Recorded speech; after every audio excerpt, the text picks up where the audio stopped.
They're running in the All-American Futurity and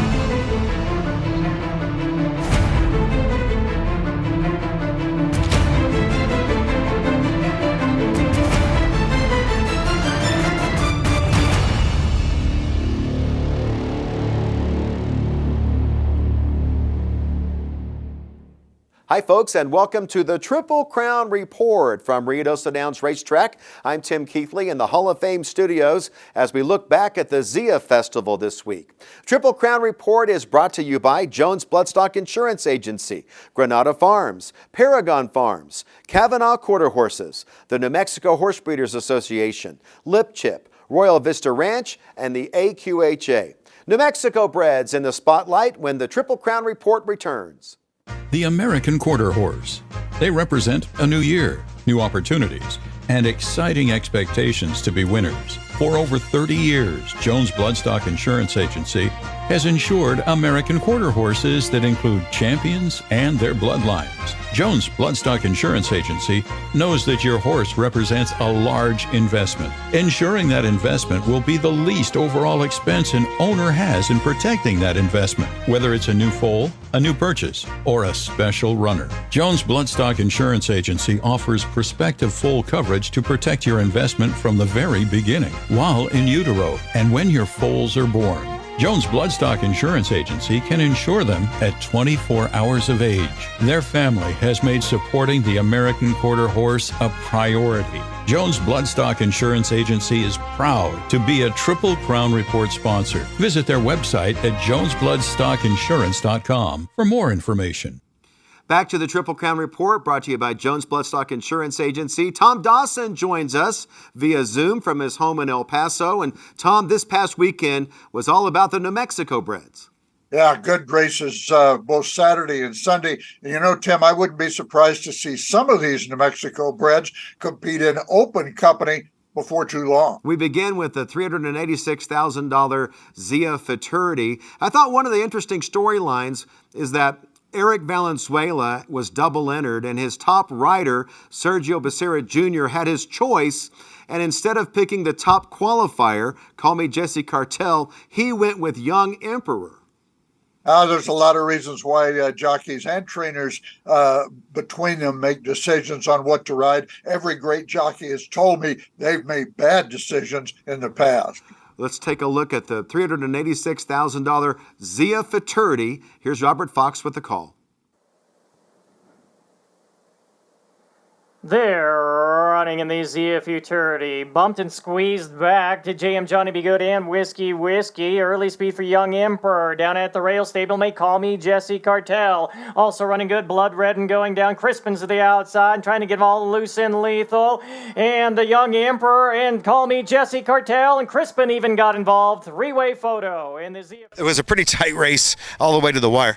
Yeah, we broke really good. You know, we broke me into 8, so I kind of had an idea the 8 probably will go, but I knew my horse was more fit because, you know, all the, altitude here in RUIDOSO, so I kind of give him a little time, so I start rolling, you know what I mean? I got after him, kind of respond me. I start getting on it, riding. We make a post parade all the way to a wire. I'm going to ride him hard, so that was my plan till day one. Now, Becerra qualified the horse and picked the other. What would you say about that? No, but I was kind of surprised, that he'd pick up the other horse. But, I was going to, either way, I was going to ride both horses. Even I had a shot to ride one of either. So I was going to try as hard as I can. They both had outstanding quality and speed. Yeah, both ones, but I think mine was a little bit more fit and was more close because, Eric was been doing a really good job with him. So that's the reason the 8 probably got beat. But, they're both nice horses. Congratulations. Thank you. Jockey Escar Ramirez in the winner's circle, a veteran campaigner in New Mexico. And it was a close photo finish, only by a nose, Tom. Very close among horses who avoided the considerable trouble at the start of this one. Right here in the middle, you'll see horses 3 through 6 with all kinds of difficulty. Meanwhile, there's the winner, Call Me Jesse Cartel, down on the rail. But you see that gathering in the middle of the track, which effectively took out 4 horses. Meanwhile, Call Me Jesse Cartel is away well. And in the 8 hole there, That's the horse that Sergio Becerra chose. Young Emperor doing real well. Crispin, already a stakes winner on the outside. All hit the wire together. Call me Jesse Cartel narrowly. It took a while for the photo finish to be posted. It was that close and a very exciting race. Congratulations to the connections of Call Me Jesse Cartel. And then let's talk about the $205,000 Zia Derby. Fred Danley and Sue May had Doing Something Good. This horse made the finals of the All-American last season and is back in the Zia Derby. Here's Robert with the call.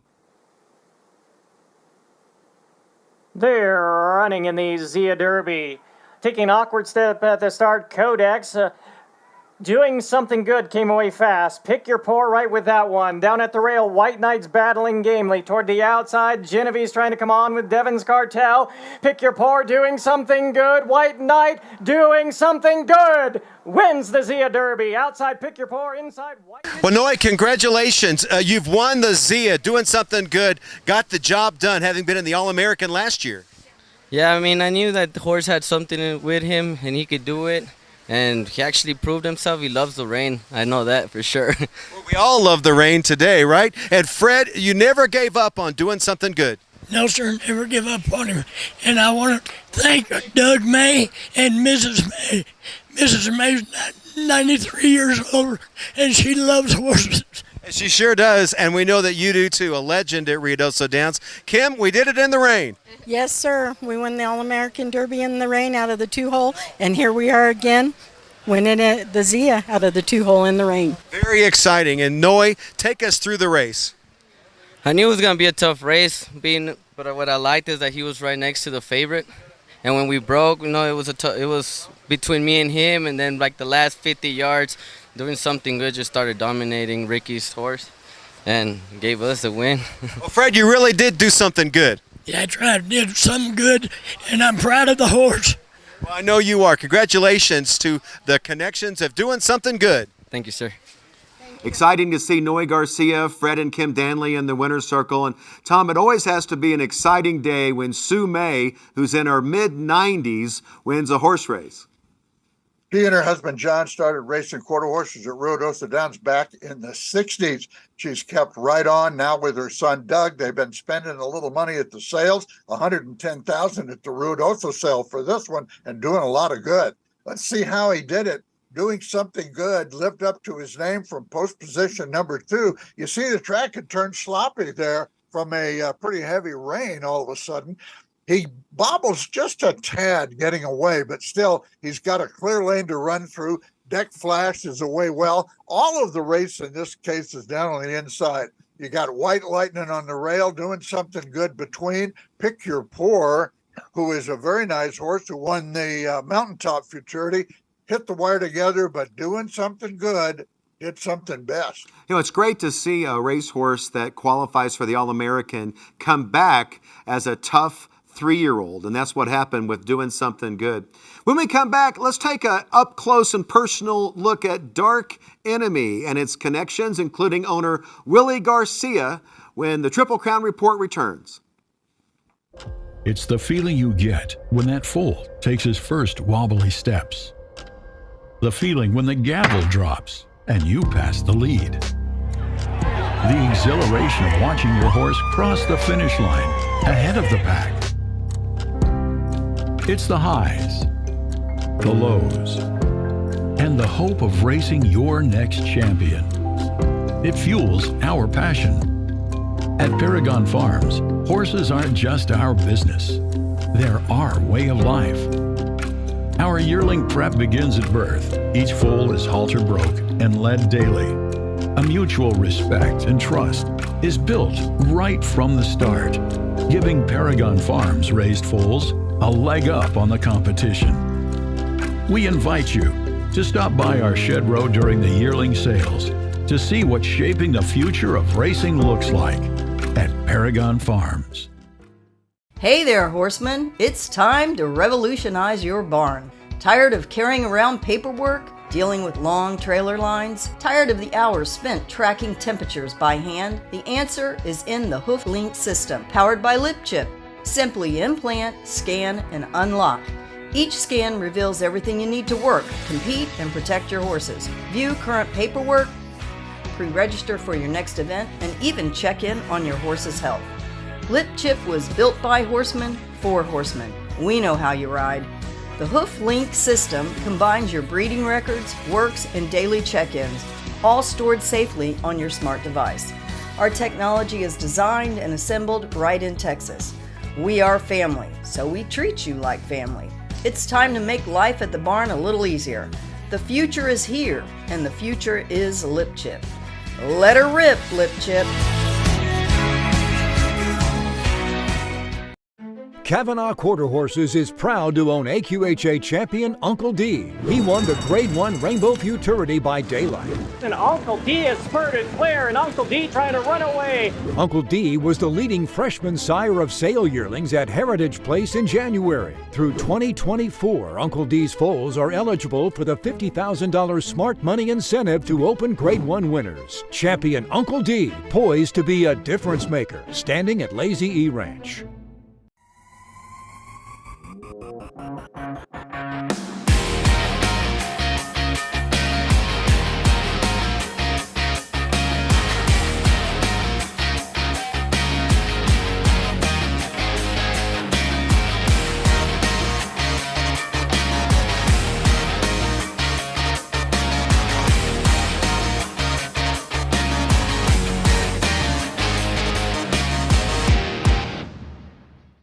Back to the Triple Crown Report, brought to you by Jones Bloodstock Insurance Agency. We're here at Ruidoso Downs at the 440 Smokehouse, which is a fantastic view of all of the races. And I have some very happy gentlemen with us this week to talk about the new track record holder at 400 yards and winner of the $1 million Rainbow Futurity, Romeo Morales, who is the ranch manager for Willie Garcia, the owner of Dark Enemy. Congratulations, Willie. How do you feel? Excited, hungover, tired, very enthused, and waiting to see what comes next, sir. Well, what an exciting racehorse, and the filly really was impressed winning the track record. You wonder how many horses have gone 400 yards, and you are now the new owner of the track record. How does that make you feel?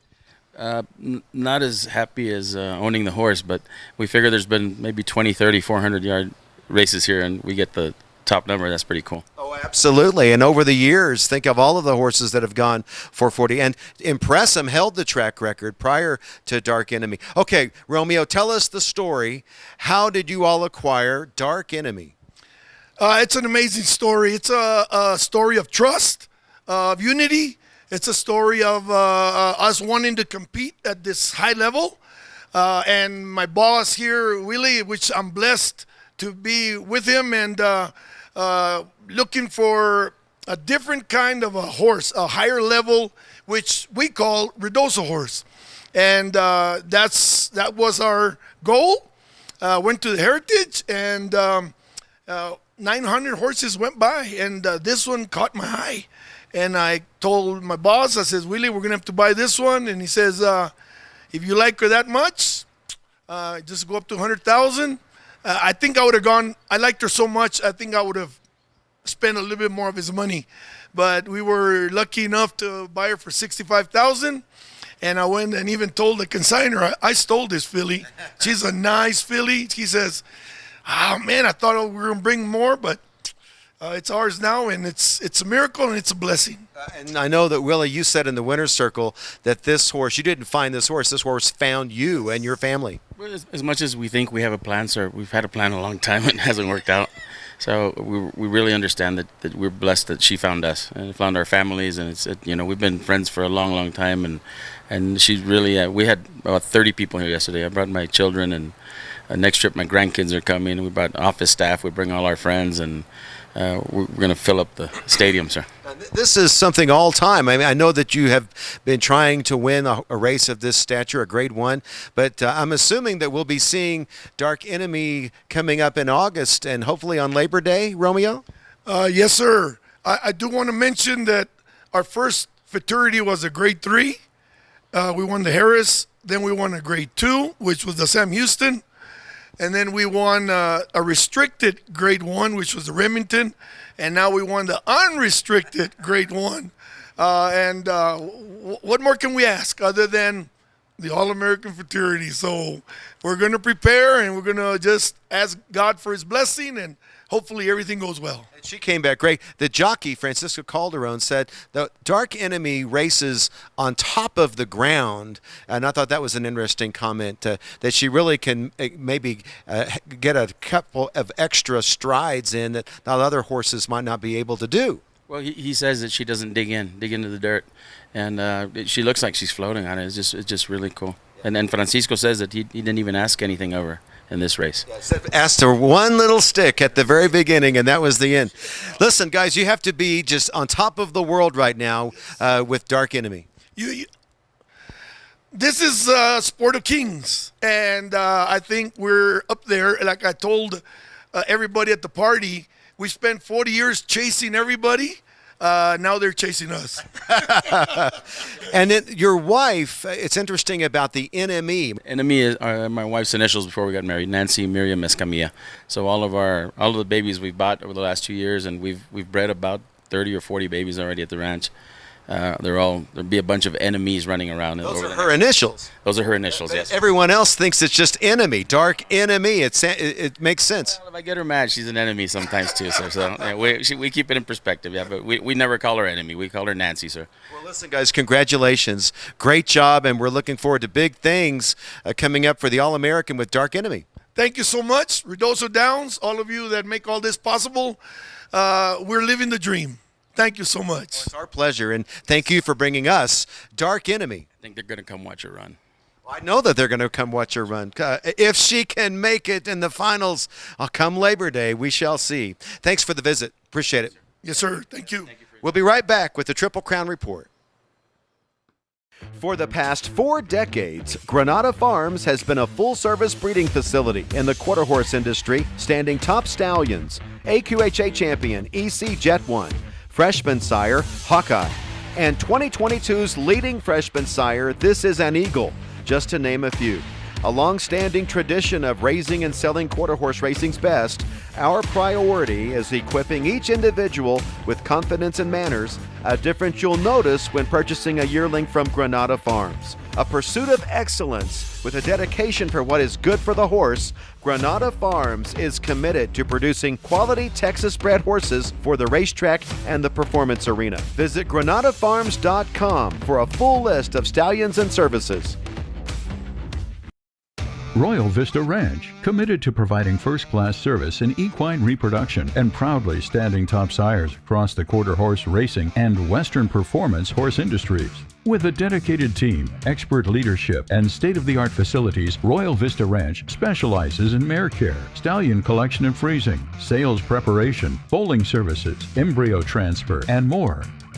Located just 35 minutes south of Oklahoma City in Wayne, Oklahoma, and serving clients around the world, Royal Vista Ranch is ready to help you navigate your path to equine breeding success. New Mexico offers year-round racing for both quarter horses and thoroughbreds at its 5 tracks. The purses and awards pay out $60 million annually. And this year, there'll be $1 million futurity for New Mexico-bred quarter horses in Albuquerque. Sunland Park offers a $250,000 thoroughbred Derby and Oaks. Breed your mares in New Mexico and buy at the August New Mexico Bred Sale and the Ruidoso Select Sale Labor Day weekend. The smart money says New Mexico is the place to race.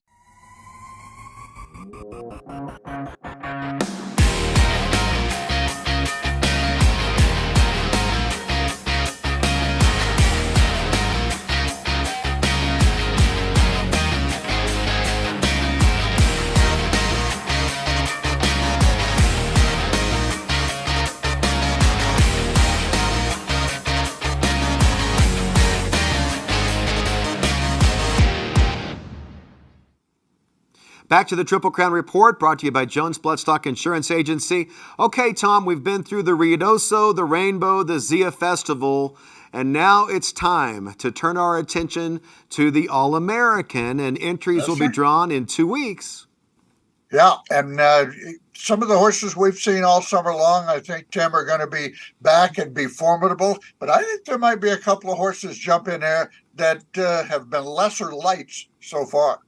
So let's make a list, shall we? We'll call it the Triple Crown Top 5. And we begin with the All-American Futurity. You have to put Dark Enemy on top. Absolutely. Dark Enemy on top. And of course, Train Station V figures too, after a so-so start and a dead heat second in that Rainbow Futurity. And then Wired 440, I think the question is the distance, and Wired 440 seems to have that distance in hand. It's named after the 440 yards. Yeah. Have we forgotten about Let's Leave, winner of the RUIDOSO Futurity? Yeah, probably shouldn't. According to Eric Valenzuela, we shouldn't be forgetting, because he was kept out of the Rainbow for a purpose, to be fresh for this All-American. And then RJ Having Fun, to me, belongs on that list. That was a really nice victory in the Rainbow Juvenile, and I think juvenile horses in the past have shown it's a stepping stone to get to the trials and successfully qualify for the All-American. I like him. So here's our list of top 5, and it's just fun to talk about as we are getting close to the All-American trials. Dark Enemy, Let's Leave, Train Station V, Wired 440, and RJ Having Fun. And while we're at it, we'll visit about the All-American Derby top 5 for the Triple Crown Report. And I still have Cyber Attack on top, even though the horse didn't win the Rainbow. Well, he did win the Ruidoso, though. In fact, he defeated Sicario V in the Ruidoso Derby. They reversed placings in the Rainbow Derby, so the way I see it, the two heavyweights are one each. Okay, top 2, Cyber Attack and Sicario V. And JESS V has been right there in winning the Invitational. Yep, right there, and he's, of course, is a major stakes winner from last year. And then the Heath Taylor barn has to be heard from. I know he's got a number of bullets. Yep. Let's put JERIKO on the list. That's what I want. JERIKO's been a horse crying for 440 since last year. He's only had one start in 2023. That was a Rainbow Derby trial, and he was on the qualifying list for a while. But you remember that 8 of the qualifiers came out of the last 2 heats. So that was a little skewed. JERIKO belongs. He'll love 440. And you have to put on the list last year's All-American champ. Done nothing wrong. He's judge and jury? Yeah, he qualified. He didn't qualify, but he won his trial for the Rainbow Derby. He's kind of like JERIKO. Given the right circumstance, he's a finalist. So here's our top 5 All-American Derby hopefuls thus far. Cyber Attack, Sicario V, JESS V, JERIKO, and last year's All-American champ. He's judge and jury. Thanks, Tom. All right, Tim. See you next week. Triple Crown Report brought to you by Jones Bloodstock Insurance Agency, Granada Farms, Paragon Farms, Kavanaugh Quarter Horses, New Mexico Horse Breeders Association, Lip Chip, Royal Vista Ranch, and the AQHA. Thanks for watching this edition of the Triple Crown Report. We'll see you next week.